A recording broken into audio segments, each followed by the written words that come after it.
माता सूर्य से दूर है, लेकिन उसकी आभा बढ़ती जा रही है। और जब वो बिल्कुल उनके सामने आ जाती हैं, पूर्णिमा होती है, सूर्य का पूर्ण प्रकाश माता के ऊपर है, तो कभी देखिएगा जिस किसी भी कुंडली में सूर्य और चंद्रमा परस्पर आमने सामने आ जाते हैं, अपनी माता का व्यवहार समझिएगा। जब आपके पिता होते हैं एकदम प्रफुल्लित होती है कि सूर्य के सामने आए। जितना बल सूर्य का है, पिता का है, उसी का रिफ्लेक्शन माता में दिखाई देता है। कभी कुंडली को समझिएगा इस तरह से। माता का बल पिता के बल से आता है, और वह माता उसी बल को अपनी संतान को देना चाहती है। पिता सख्त होते हैं, वो उनके तेज को संतान नहीं सहन कर पाती, तो उसको सहन करने के लिए माता। देखिए चंद्रमा वक्री नहीं होता है, माना ही नहीं गया है। अन्य कोई ग्रह सूर्य से 5, 7, 8, 9 भाव में आ जाएगा, वक्री हो जाएगा। माता वक्री नहीं होगी, उसके तेज को माता ही सहन कर पाएगी। बताइए। और जितनी वो प्रफुल्लित होंगी उतनी ही ज्यादा वो उस ऊर्जा को, सूर्य के तेज को, सूर्य की गर्मी को शीतलता में परिवर्तित करके अपनी संतान को देने का प्रयास करें। अमावस का जन्म हो जाता है, चंद्रमा कमजोर हो गया, पिता मजबूत हो गया, उसको कैसे भी ले गई। माता छिप गई पिता के सामने, माता का तेज नहीं रहा।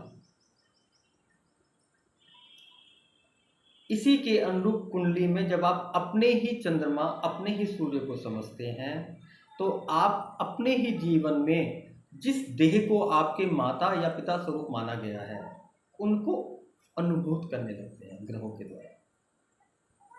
एक नई इमेज क्रिएट होती है, एक नया आयाम बनता है ग्रहों की ऊर्जाओं के साथ।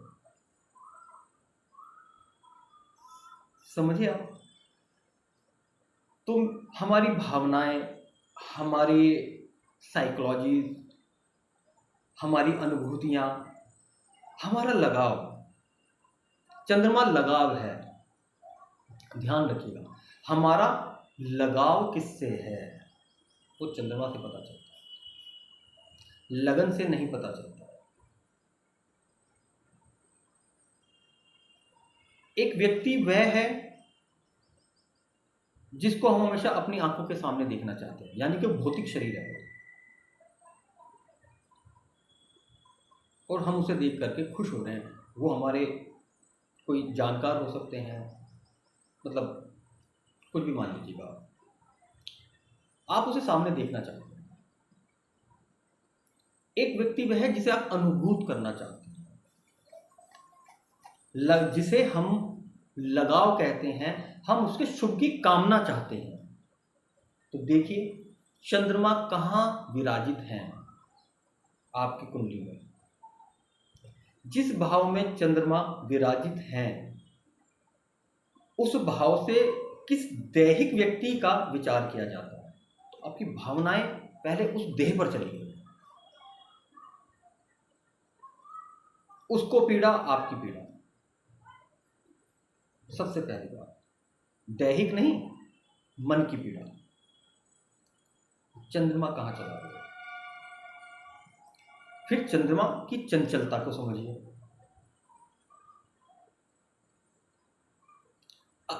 आज के समय अनेक लोग दैहिक बीमारी से नहीं, मानसिक बीमारी से परेशान हैं। उनकी मनोस्थिति खराब है, क्या करें बेचारे। चंद्रमा कुंडली में चंद्रमा 6, 8, 12 में स्थित है, नीच राशि में हो जाए, किसी पाप ग्रह से दृष्ट हो जाए, उसकी मनोस्थिति को समझिए। कोई भी दशा चले, कैसी भी दशा चले, अब ट्रांजिट में आ जाइए। एक चंद्रमास 27 दिनों में पूरा हो जाता है, तो उस व्यक्ति के पास 27 दिन है मनोस्थिति के लिए। वो कैसे अनुभूतियां करेगा उन 27 दिन में। बाकी ग्रह की बात नहीं कर रहे हैं, अभी हम सिर्फ चंद्रमा की बात कर रहे हैं। क्योंकि फास्टेस्ट मूविंग सब प्लैनेट है, प्लैनेट नहीं है, सब प्लैनेट है। 2.25 दिन चंद्रमा जी को राहु के साथ रहना है, 2.25 दिन चंद्रमा जी को केतु के साथ रहना है। 2.25 दिन चंद्रमा को राहु और केतु से 6-8 बार में रहना है, तो 2.25 मल्टीप्लाई बाई 5, 11.25 डेज ऐसे हो गए कि मन को तो पीड़ा इतनी मिलेगी कि आपको सुकून नहीं मिलेगा।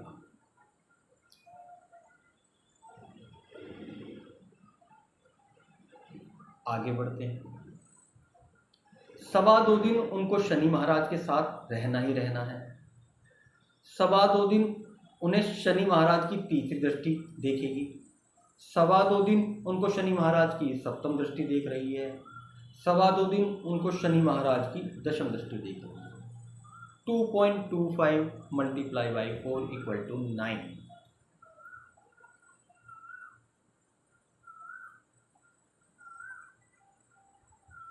11.25 प्लस 9 यानी कि